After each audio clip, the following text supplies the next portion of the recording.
Welcome into 49ers Access. My name is Sterling Bennett, and today we are reacting to San Francisco 49ers training camp day number 4 and practice number 3. Hope you're having a wonderful Friday and a wonderful weekend. Yes, there was Niners practice today, and no, it was not very good for the offense. We learned a little bit about the kick return rule, saw it live for the first time.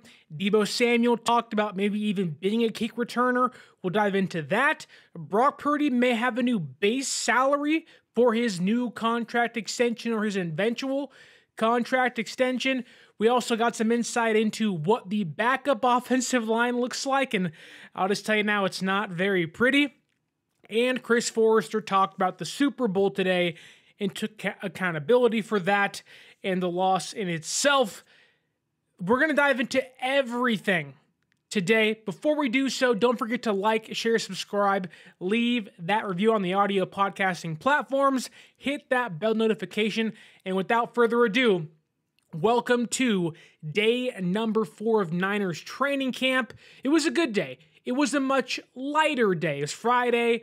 Whether you're at your own work or you're a child, you get free dress Fridays in school sometimes. If you're at work, it's casual Fridays. Today for the Niners was a casual Friday, if there ever was one. A much lighter practice, much more relaxed atmosphere. And the reasoning behind that, I'm sure, was because there was a ton of vets that had the day off. I counted 15 total players that did not practice today. Obviously, there's some glaring ones like Trent Williams, who's continuing his holdout, winning a new contract. Brandon Ayuk, continuing his hold in, was not on the field today. I do have to wonder and speculate for myself. I wonder if John Lynch told him, look, Brandon, we know what you're doing. You're out here every single day in front of the cameras, making your presence known. We get it. You're holding in. Can you do us a favor and not do that? I wouldn't be shocked if that was a conversation that was had, but that is my own speculation. There were some injuries, obviously. Ricky Pearsall still on the NFI, not back from the hamstring injury, but is expected to be back next week. He was on the sideline today doing drills and working out just like he was yesterday. Demetrius Flannigan-Falls still has not practiced the last 2 days with a lower body injury. Running back Isaac Guerendo has the hamstring injury, has not practiced, haven't even seen him the last couple days. And then wide receiver Tay Martin didn't practice with what I'm assuming is an undisclosed injury. Then there was the veterans, George Kittle, Nick Bosa, Charvarius Ward, Chris McCaffrey, John Feliciano, Jake Brendel, Spencer Burford, Jacob Cowing, and Malik Collins all did not practice today. Not entirely sure what was the reasoning behind Feliciano, Burford, and Cowing not practicing, but you have to assume Jake Brendel getting the vet day off, along with, again, Collins, McCaffrey, Ward, Bosa, and Kittle. But I already talked about, not sure as to why Burford and Feliciano got the day off. Among those who didn't practice were 3 offensive linemen, with all 3 of them potentially being starters, right? But one of the main ones I want to focus on here is Spencer Burford, because the Niners had press conferences this morning before practice even started. Usually the first day of camp, it's Kyle Shanahan. Second day, it's Nick Sorensen. The third day, it's either Chris Foerster or Brian Schneider, the O-line coach or the special teams coordinator. Today it was Chris Foerster, and let me tell you, it was a doozy of a press conference. Whether you were there in person or you watched on Twitter or YouTube, this was a stellar press conference. Sure, there was some things that were just common knowledge. You know, what'd you think of that guy and this guy and that guy and the other? I will say this, Chris Foerster does seem to like Dominick Puni a lot, to be fair, or to his discredit. Doesn't know how to say his name just yet. He even said, is it Puni? Is it Puni? I don't know. I'll call him Puni. But that was not the main takeaway. That was not the biggest takeaway of the day in regards to Chris Foerster's press conference. When last year ended, and rightfully so, Niner fans were pissed off. They were angry. And a lot of their vitriol was pointed to guys like Deebo Samuel and George Kittle who were injured or didn't play well in the Super Bowl. But one guy that got the brunt of the hate was Spencer Burford. And I get it, missed a critical block, late in the game. Chris Jones goes right through and blows him up. Purdy gets hit in what could have been a game-winning touchdown pass to Jawan Jennings, or at least giving Purdy some more time to make a play. Spencer Burford has gotten the ire of Niner fans for the last, 3 or 4 months now. But 5 months, actually. Wow. 5 months. But Chris Foerster this morning took the blame, took responsibility for what transpired in the Super Bowl. He said in a long quote, and I'll summarize it, "It weighs on Spencer Burford because he's the one with the bright lights pointed on him. Nobody took the camera over to me and said, 'There's the idiot that didn't prepare them properly.'" And that right there struck a chord with me, with fans. For some, it was the first time a Niners coach has taken responsibility. On Twitter, whether it's my tweet or others, you can see them saying, "Why can't Kyle Shanahan do this?"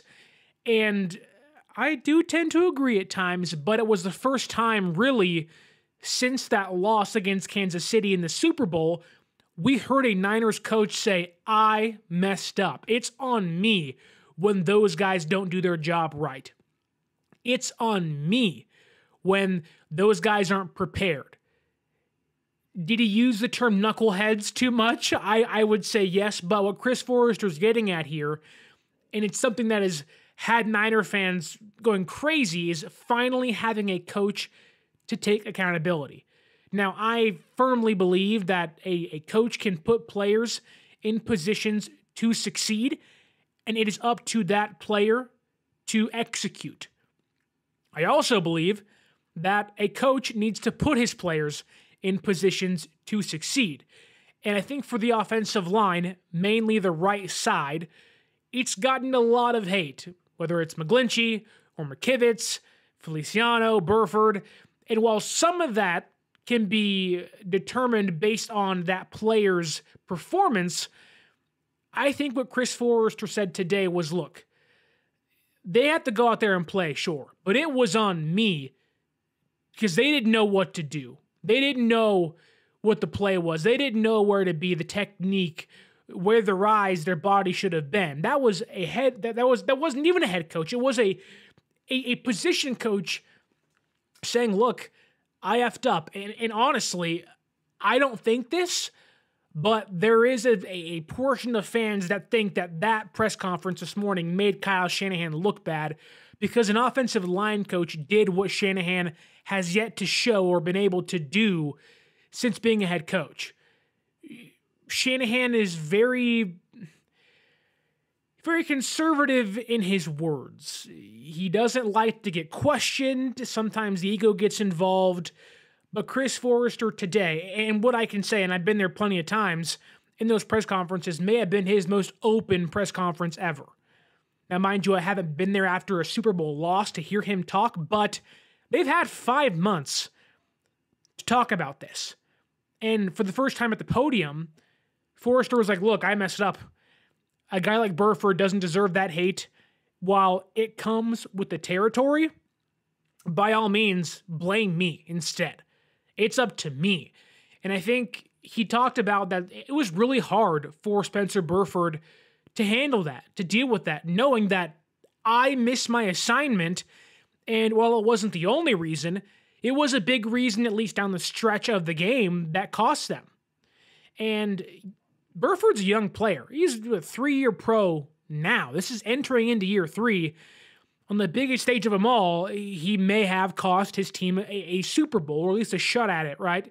So sometimes you forget these are human beings and people, and that there's so many moving pieces involved in playing football.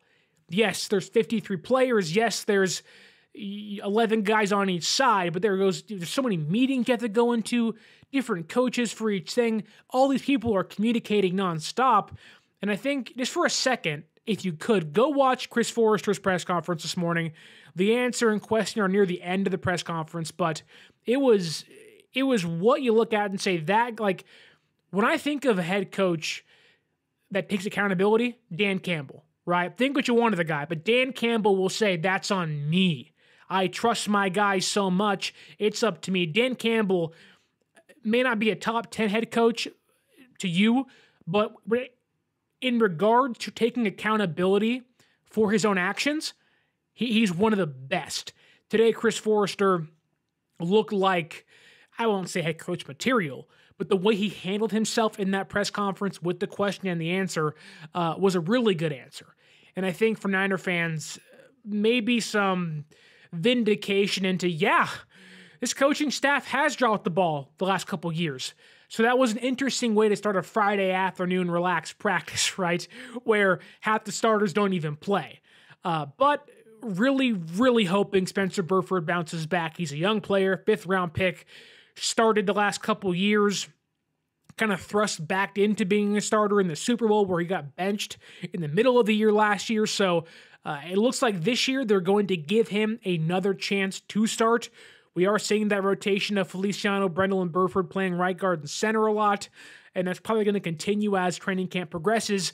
And in that same press conference, actually, Chris Foerster, he essentially admitted there is a competition on the interior offensive line, whether it be center or right guard, that people like Brendel and Feliciano are kind of jockeying for that center job, while players like Dominick Puni, the rookie, Spencer Burford, and even John Feliciano are fighting for that right guard spot. So I wasn't assuming there was going to be a competition at center a couple months ago, but as time progressed, you can see that San Francisco is kind of like, look, we have all these guys that could start. All these guys bring something different to the table.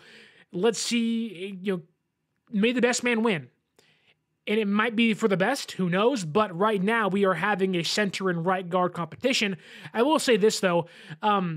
For a team that wants to go to the Super Bowl, you probably don't want to have 2 offensive line positions having a competition. And maybe it's nothing. Maybe it'll just be the same people it was last year with Brendel and Feliciano starting. But most teams that go to the Super Bowl rarely have 2, usually only have 1. And even then, like I think of Philadelphia and Kansas City, usually it's 1 position that has a couple guys fighting for it, not 2. So don't love it, but if it brings the best out of the guys in that room, I'm all for it. But because players like Burford and Feliciano and Jake Brendel didn't practice today, we got our first look at players like Dominick Puni and Nick Zakelj playing with the first team. And we've talked about, with Ayuk out and Pearsall not playing and Trent Williams not playing currently, that people like Cowing and Danny Gray and Ronnie Bell get valuable reps. Jalen Moore gets those valuable reps. I think today, looking at it as a whole, with players like Charvarius Ward not practicing today, George Kittle not practicing today, Dre Greenlaw being out, right? Trent Williams not practicing, Ayuk not practicing, Ricky Pearsall being out, and others. The young players on this team are really getting reps, valuable reps, early in training camp to whether it's prove themselves or at least show, hey, I can actually be something and make a good impression on the coaching staff. That happened today as well. Again, Dominick Puni and Nick Zakelj got first-team reps the entirety of practice. And you also saw young players, late-round picks, undrafted free agents, guys like Jarrett Kingston and Drake Newton getting center and right tackle reps. So it was a good day to kind of get a first taste of what a starter looks like or what Dominick Puni and Nick Zakelj can bring to the table. Unfortunately, it wasn't that good. Now, again, it is practice number 3, day number 4, and these guys are young, right? But for a player like Nick Zakelj who's going into year number 3, I believe, if not year number 4, but I think it's year number 3 for him, the clock is ticking. I get your Brock Purdy's former roommate.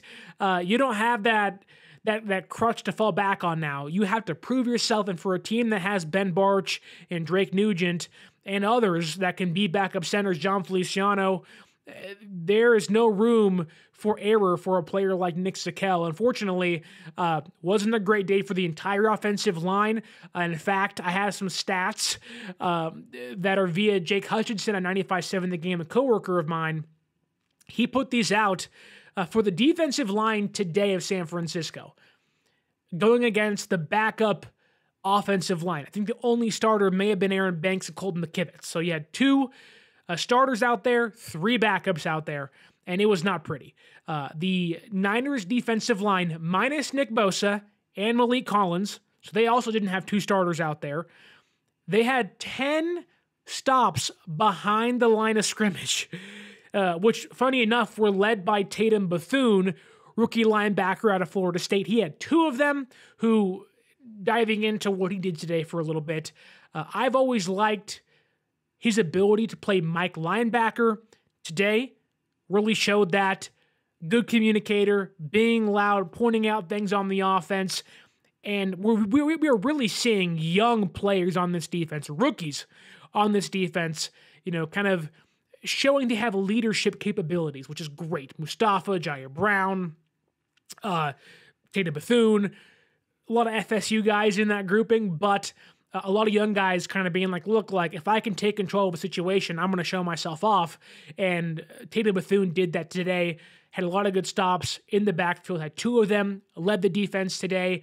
But the defense had 5 sacks as well going up against the offensive line. Now, I'm always someone to say this and point this out, that sacks in training camp don't mean much. Pads aren't even on yet. Once the pads comes on, maybe it's a different story, right? But 5 sacks. If you want to call them sacks, would be sacks, could be sacks, whatever you want to say, they got to the quarterback 5 different times today. Leonard Floyd and Yetur Gross-Matos are back there a handful of times, combined for 1 as well, and there was a lot of pressures. Overall, I'm not going to point to one player and say, you were terrible and you were terrible, because it doesn't do them justice without pads. But as a unit, not a great day blocking for the quarterbacks. And yes, Brock Purdy practiced, and Brandon Allen practiced, and Joshua Dobbs practiced. Didn't make their jobs any easier. Thankfully, for all of those players, it wasn't a terrible day for any of the quarterbacks, but it wasn't a great day for them either. Brock Purdy yesterday was phenomenal. There was even talks, mainly me, saying that he's taken the next step. Today, maybe it was the atmosphere, the relaxed environment. Definitely a step back from a great, almost perfect practice yesterday. But Joshua Dobbs looked more comfortable. It was a step up for him, which was nice to see after having interceptions in back-to-back practices. Brandon Allen looked fine, wasn't great, wasn't terrible, was just there. Basically what a backup would be, right? But offensive line was not great, just not great. One thing I will say, though, is that we have noticed that Dominick Puni has not taken a snap at right tackle. And for a lot of people, a third-round pick, he can play tackle, he can play guard. A lot of people want him to play tackle. They want Colton McKivitz gone. I am someone that has said when he was drafted that there's some value in Colton McKivitz being the backup tackle. He can back up Trent Williams, he can back up Dominick Puni, and it makes your depth stronger. That said, it feels like San Francisco is leaning towards Dominick Puni being a guard sooner rather than later, and I'm sure that's because of the competition at center, and they're not really sure who Spencer Burford is. Now, things may play out, and Dominick Puni could be the backup right tackle and the backup right guard. We shall see, depending on who wins that center job.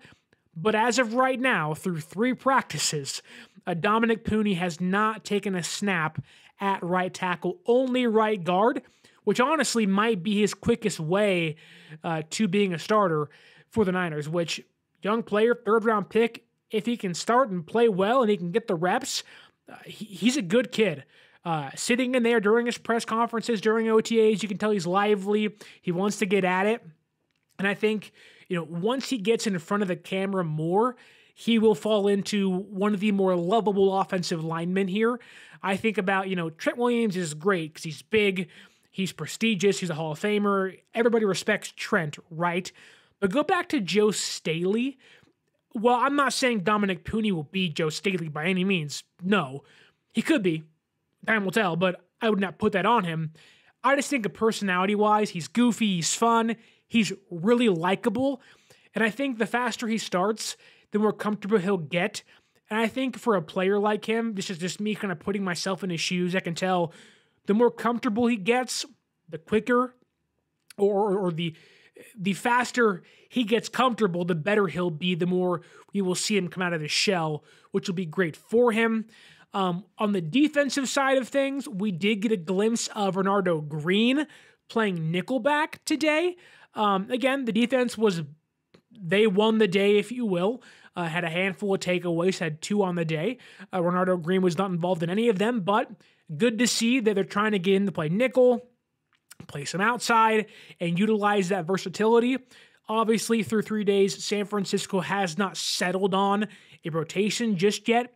It feels like the leader, though, is a Mooney Ward, Lenore playing nickelback, and Isaac Yadam being the opposite outside cornerback, but it's good to know when they want to move Lenore to the outside or try new things. Renardo Green seems to be, as of now, the current backup nickelback, which is good to see, right? Good to see a young player kind of etching out a role for himself, albeit small so far. He can do almost everything. Good tackler, good in coverage, good towards the ball, can play nickel, can play cornerback, and I wouldn't be surprised at some point if he plays safety, depending on injuries. Going back to the offensive side of the football for a second, we've talked offensive line. I want to talk about tight ends for a tiny bit of your time.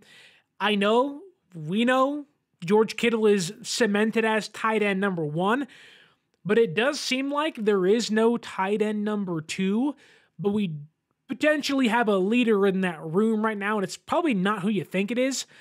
You would maybe assume it was Logan Thomas, who was signed in the offseason, started for Washington the past couple years.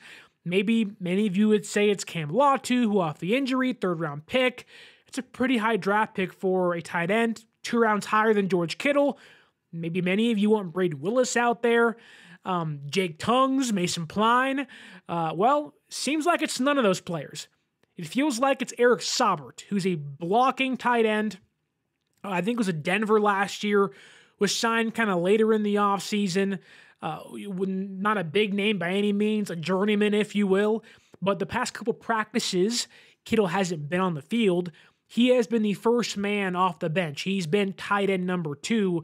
And it feels like in the early portion of training camp, that Eric Saubert might be a lock for a roster spot, leaving players like Braden Willis, Cam Latu, Jake Tongues, Mason Pline, and Logan Thomas to kind of fight for that 3rd, maybe 4th and final tight end spot. I truly would not be shocked to see San Francisco walk into this year with Cam Latu on the practice squad, because he's not ready. He's not ready yet. Maybe he'll never be. To be fair, shouldn't have been picked, but he was. I wouldn't be shocked if it's Kittle, Saubert, and maybe a Braden Willis, younger guy. Or if they want to go the receiving route, maybe it's Logan Thomas, but the injuries have affected him a lot in the last couple of years, so maybe they go the younger route. Kittle, the vet, the all-pro, the veteran blocking tight end Eric Saubert behind him. Then you get into Braden Willis as you tight end number 3, but obviously it's practice number 3. Kenny Niners in the chat says, Sterling's back at it again, back again. You're right. I am back, Kenny. Gotta talk Niners with you. It's almost the weekend. The last practice, I think, before pads, if I'm not wrong there. I think pads come on early next week. We got to talk the pre-padded practices, Kenny. I do want to dive into what Fluffy Ninja is saying here, though. Tua gets $212.4 million contract extension. Fluffy, give me 1 second. We are going to discuss what just transpired with the Dolphins in Tua Tagovailoa and how it actually impacts Brock Purdy and the Niners in a positive way. It actually helps them. But let's talk about what happened at practice today for Brock Purdy. And again, it wasn't a good day. It was a fine day. It was, again, kind of boring, relaxed practice. Wasn't too much going on. But for the haters out there, I guess you will say, that are chomping at the bit to bring down Brock Purdy, he did throw his first interception today of training camp, and it wasn't a play where it was a comebacker when a guy jumped a route. It wasn't a play where it was like, what are you looking at? It was a deep ball downfield. He overshot Deebo Samuel a little bit. Jair Brown was there, made a nice play, tracking the ball down, intercepted it. But that's mainly the big highlight of the day for Brock Purdy, or I guess low light of the day. It was an interception on an otherwise boring practice where he didn't do much. Again, a light day. Don't make much of it. But I will say this. Despite the Brock Purdy interception, Brock Purdy shouldn't be the takeaway of the interception. It should be the defense and Jair Brown, because through 3 practices so far, if my math is mathing, the defense has 3 interceptions and 2 forced fumbles. In my notes, I have Jair Brown got one today, Darrell Luter Jr. got one yesterday, and Malik Mustafa got one on day 2 of training camp, practice number 1. So 3 interceptions, 3 different players, all 3 young defensive backs, either rookies or year number 2 players. Then on forced fumbles, a couple days ago was Malik Mustafa. So he has 2 turnovers or 2 takeaways forced, which is great to see. Then today it was Fred Warner, and Isaac Gaydon got the recovery. So through 3 practices, this team has 5 turnovers.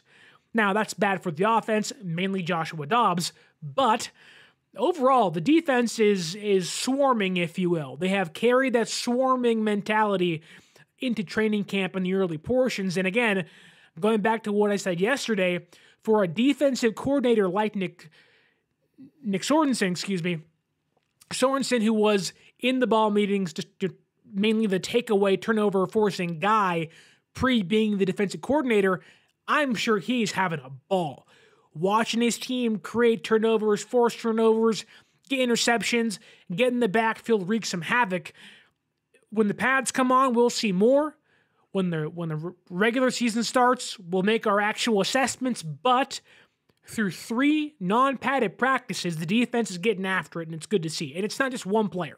It is a handful of different players, vets, young players alike, wreaking havoc, getting in the backfield, getting fumbles, getting interceptions. It's good to see.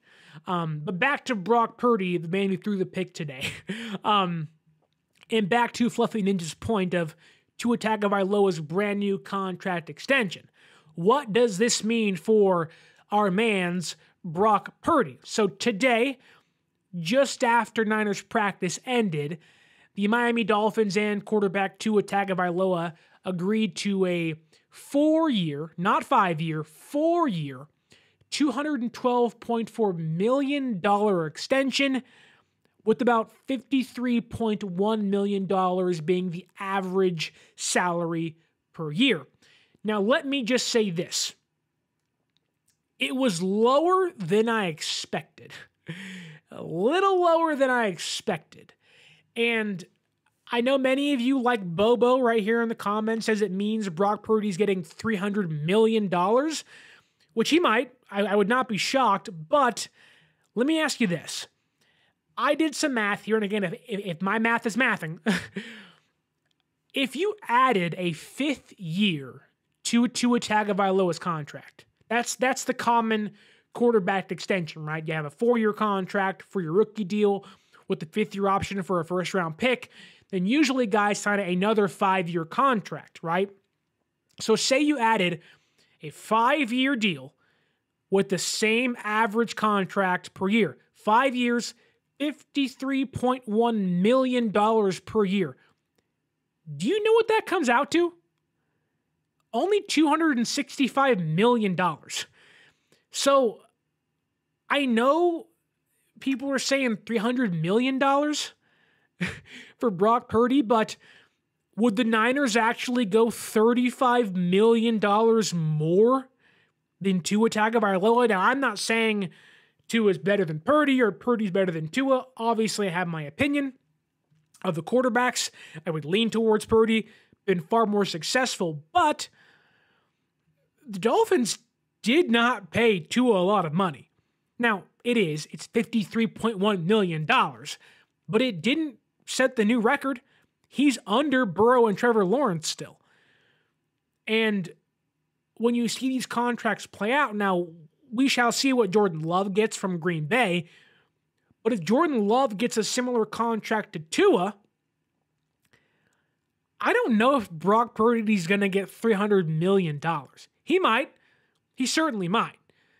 But like right now, it's like the Dolphins may have helped the Niners today by, I don't want to say Tua signing cheap, but it was not, a $55 million contract that he signed. It was a $53.1 million contract. It was a 4-year deal that when you put 5 years on it, doesn't even equal $270 million.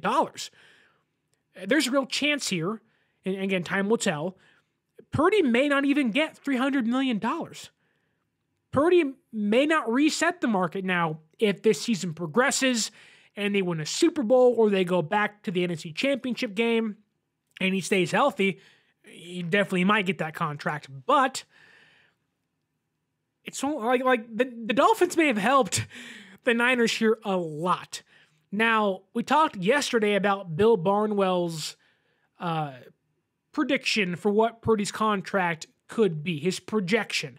He said $325 million. Now, I'm sorry. I'm not the smartest guy in the bunch. I'm not a mathematician, but there is no way in hell Brock Purdy is going to get 60 or nearly $60 million more. 70, whatever it is, $70 million for what Tua just got. And that's $70 million more if you add in the 5th year that Tua didn't even get. Like, Bill Barnwell's extension is over $100 million more for Brock Purdy than it is Tua Tagovailoa's actual contract. So, again, Bill Barnwell could be wrong, but he's an ESPN guy. He's well respected. He's a smart dude that knows the market well. And of course, he's accounting for market inflation, the salary cap going up, this, that, and the other.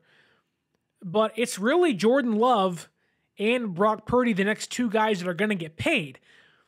There's a real chance if Jordan Love signs a 5-year contract, and let's say it is that $270 million, that Tua's contract would be actually over 5 years. There's a real chance Brock Purdy's contract's under $300 million, which I think for the Niners would be a blessing in disguise. Of like, maybe you don't have to pay, like, let's be fair here. They're going to have to pay him $50+ million a year. He's going to get probably around 54 to 56 and reset the market per year and get a high guarantee total. But when you're talking about, the actual contract value of total money, he might be under $300 million, which would be a great thing for San Francisco. But again, we shall see. I just thought it was really interesting as a lower contract for Tua than I expected. Only $212 million over 4 years.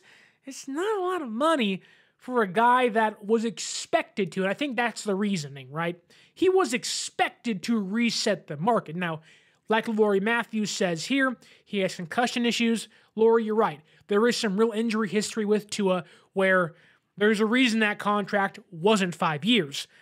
But then my mind kind of started the gears started to turn. It was like, well, wait a minute. What if Brock Purdy says, you know what? I'm a young guy. I'd rather take a 4-year deal, eerily similar to what Tua just did, and then re-hit the market before I hit the age of 30. I was like, man, in a way, it's a great thing for San Francisco, what Miami just did, underpaying Tua from the expectation we had, right? But it also could mean, oh crap, you don't get that 5th-year deal, you get that 4-year deal instead, which wouldn't doom San Francisco by any means, but what it would mean is that maybe not in 5 years, but in 4 years, you're having a brand new extension with even more money handed to Brock Purdy, depending on what he did. But again, they can't even start those conversations until next offseason. So let's shelve those for now. And let's talk about what actually happened at practice today, because for the first time in the new league year, we got our first glimpse of the new kickoff rule. Now, I'll tell you this, it looks really weird. It is not, your eyes are going to say, what is that? Like, it's kind of ugly. And you're just like, I don't like this. If you're like me, you don't love change. My life just changed the last couple of months. I got married. I moved away from home to Southern California. And you're like, oh, this is different. It's hot. It's 110 degrees outside where I'm at. Like, get me somewhere else where it's nice and cool. Thank God for Niners camp, right? But change is not my friend. That said, the new kickoff rule is funky, it's weird, and it might take some time to get used to, but that really isn't the reason why I'm bringing it up. The reason I'm bringing it up is because it's who the Niners had back there fielding kicks that gives us kind of what we already knew, but some insight into what they are thinking, what their thought process is, and who the kick returners might be. Now, if I told you they had 10 total people fielding kicks back there, and the way the new returns are set up is you want to have basically 2 guys back there. It's much more of a college-like system. It's not exactly like that, but in college, they run the 5-4-2. It's very similar to that now, where you're going to have guys lined up, and of course, the kicking team can't move until the ball is kicked, but they're going to likely have 2 return men back there to field the ball. They had people like Jordan Mason and Elijah Mitchell as one tandem, so you had your 2 running backs back there. Deebo Samuel and Kyle Juszczyk were back there together. Ronnie Bell and Trent Taylor were back there together. Danny Gray and Patrick Taylor were there together. Then Cody Schrader and Tariq Owens were paired up. And you have to assume that if guys like Ricky Pearsall, Jacob Cowing, and Isaac Grenda were healthy, they'd be back there as well. But there is a clear, we are doing this. It is get the ball into the hands of a running back. Count the guys out there. Jordan Mason, Elijah Mitchell, Kyle Juszczyk, Patrick Taylor, Cody Schrader. By all means, you may toss Deebo Samuel in there as well. And if you add in Isaac Grenda, it's 7 players of the, you would assume, 12 or 13 that are running backs. And I'm sorry, I don't want Kyle Juszczyk fielding kicks. Wouldn't be who I'd put back there. And maybe Juszczyk is replaced with Isaac Grenda. But my point is, there is a clear design to get the ball into a running back's hand, to get the ball into your most explosive players, explosive ball carriers, like Jordan Mason, Elijah Mitchell, Deebo Samuel, Patrick Taylor, Danny Gray, Cody Schrader, and eventually probably Jacob Cowing and Isaac Grenda. The history of people like Devin Hester and Dante Hall and D'Angelo Hall and Allen Rossum and Ted Ginn, although all those guys were good at what they did, one of them a Hall of Famer, the idea or the previous archetype of a skinny, young, fast kick returner that only does kick returns is kind of out of the way. It's not going to happen anymore. It'll be that 4th running back. It'll be that bigger-bodied, bruising ball carrier that, once they get the ball in their hands, is the most dynamic type of player you have on your team. Hence why Deebo Samuel is out there. Now, do you want Deebo Samuel out there? Well, I would probably say no, because for a player like Deebo Samuel, despite being this team's 1B next to Christian McCaffrey in regards to being the most dynamic ball carrier on the team. Certainly is the most unique ball carrier. I wouldn't want my star receiver fielding kicks, right? How many times do you see a star receiver back there, star running back there, and he gets injured? And it's like, oh my God, like now we've lost you and you're our number one receiver, number two receiver. You're more important to us on offense than you are on special teams. That's why you had players like Ted Ginn, Devin Hester, the Dante Halls of the world who were like, you are the Trendon Holidays of the world. You are going to be the kick return guy only. And if everyone else goes down, then you'll be the receiver we need, right? That's gone out the window. But it does kind of feel like the Niners and maybe even Deebo Samuel himself might be open to being the main kick returner for the team. Now, Deebo Samuel did talk about the new rule in itself, and like I did, he called it weird. He said, but he feels like we, being the kick return team, has a strong advantage, a big advantage is what he said. He said if you make one guy miss, it's basically you, the return man, and the kicker. And the kicker usually doesn't tackle. So I think we are going to see a lot of teams, and I hate to say this, but I don't want to see what Kansas City has in mind. Maybe for Kadarius Toney, if you don't want him lining up on offsides, he's your return man, right? But there's going to be a lot of teams trying new things. I wouldn't be surprised if you see people like Jonathan Taylor back there for the Colts. I wouldn't be shocked if you see, a lot of teams' stars, actual stars back there. I also wouldn't be shocked if San Francisco at a time has people like Deebo Samuel back there, has a young player like Garendo if he's healthy, right? And we've talked about during the scouting report process of a lot of these young players need to find their niche. And for players like Cowing and Garendo and Cody Schrader, they're almost made for the new kickoff rule. And I think seeing it for the first time in person and hearing Deebo talk about it, Deebo himself said there's going to be a lot more touchdowns this year off kickoffs. It's going to be, I think of, game time situations, right? A game scenario. You're down by 4, you're down by 3, 10 seconds on the clock.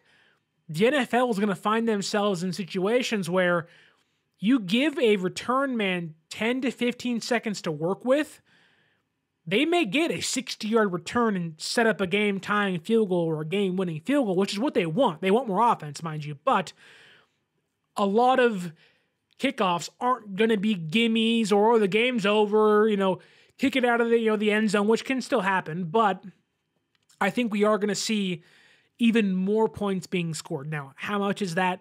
We have no idea. But we are going to see teams strategize more with their kick return men. And Deebo Samuel was asked, would he want to be the kick return man? He said he would not mind returning kicks from the get-go. And he's actually open to being the full-time kick returner if he's asked by the coaching staff. Now, I heard that and I said, nope, please don't, nope. Then I said, the Niners are never afraid to utilize Deebo in a playoff game or a big game doing kicks. Never afraid. They will put him back there if they need a big return. And I think now you may not have a one bona fide return man, but what you might see in big game scenarios, playoff games, divisional games, when the score is tight towards the end in the fourth quarter, you may see teams take out their what is called their special teams guy, their penciled in kick returner, and put their best player out there. I think you actually will see that now, where you're going to see teams, Derrick Henry, I wouldn't be surprised if he's out there for the Ravens. Or, by all means, could the Ravens put Lamar Jackson as their kick returner with the game on the line in the playoffs? Why not? My goodness, why not? You can even have the other guy catch it and give it to him. He's so dynamic. Josh Allen for the Bills, these are quarterbacks, but still, you are going to see teams tweak and do these weird things. And especially come playoff time, I would not be shocked to see McCaffrey or again, a Deebo Samuel back there doing kickoffs. Now, my question to you is, would you want to see that? Because today was a boring day. Nothing really happened. It was like, it's training camp, cool. But when you hear things like this, my mind doesn't think of, today's practice. It thinks of Super Bowl 59 if San Francisco gets back there, or the NFC Championship game. Teams are going to have to bulk up on their defensive side of special teams, but also I think San Francisco might be the most equipped team to utilize the new kickoff rule to their advantage. Their offense is stacked. Deebo, Ayuk, McCaffrey, Kittle, younger players, Cowing, Pearsall, Schrader, Garendo, Juwan Jennings. All of those guys at a certain point, if you wanted to, could be your kick return man. Obviously, they rank differently, but I think San Francisco could benefit immensely from this, where you're setting up Jake Moody for a game-winning, 55-yard field goal in Super Bowl 59. Wouldn't that be incredible? I mean, my mind just goes to the most intense spots of the season, and I think San Francisco, if they play their hands right and play their cards right, could actually benefit the most from this and actually set themselves up to win maybe more games by a higher number, or just kind of finish off their opponents, not have themselves pinned back at the 5 or 25-yard line. You're going to see kicks taken to the 30 and 40 more often, where your defenses are kind of on their heels. And through 3 practices so far, the Niners defense has looked good, but for as good as it is for a return team, your defense has to be 10 times better now, because again, you're going to give Mahomes the ball on the 45-yard line consistently. You're going to give Josh Allen, Joe Burrow, Lamar Jackson, and for other teams, Brock Purdy and Kyle Shanahan in this offense, the ball on the 45-yard line more consistently. You have to be able to get off the field. It's going to be a lot tougher to stop offenses this season if the kick return rule plays out how we expect it to. But we haven't seen it live in person in an actual game just yet, but the preseason's coming soon. The Hall of Fame game, I think, is next week. It's flying by. So we are through 4 days of training camp. A lot of good, not much bad. Been some injuries. Been some great press conferences. Chris Foerster was phenomenal today. Deebo Samuel was good. And it's so funny because the way Deebo Samuel ended today's press conference was essentially by just being rather rude to Grant Cohn, which that sucks for Grant, but you can just tell there is so much disdain for him in that room. And it's just it's awkward. It's so awkward because you can feel it. Whether you're there in the room or you can feel it through the screen, you're like, this is uncomfortable for us. Something feels off here. But practice has been really fun so far. Great to cover it for you. If you have any questions, put them down below in the YouTube. I promise I get to every single comment. Do you think Tua Tagovailoa's new contract could make Brock Purdy's contract fall under $300 million? I think it might, which is only good news for San Francisco. What has been your biggest takeaway at training camp so far? I want to kindly ask you to like, share, and subscribe. If you're on the audio platforms, Apple, Spotify, Google Podcasts, whatever you're listening to, give us a 5-star rating and put whatever you want in the review. Did you see Deadpool and Wolverine? You can put your review of that in the review for our podcast. I could care less. Give us 5 stars. It is the cheapest and easiest way to help the show out. If you kindly would, follow us on social media at 49ers_access is the Twitter. 49ers.access is the Instagram. If you want to see your Niners play this year, use our promo code 49ersaccess. It's 49 ERSACCESS at SeatGeek.com and save yourself $20 off your first purchase. Before we go, Bobo has one last question. Do you see Drake Jackson being released before the season? No, I don't. But we have to see him practice first. That being said, thank you so much for watching and listening. Don't forget to like, share, subscribe, and until next time, until those pads come on next week, my name is Sterling Bennett. As always, enjoy your weekend and stay faithful.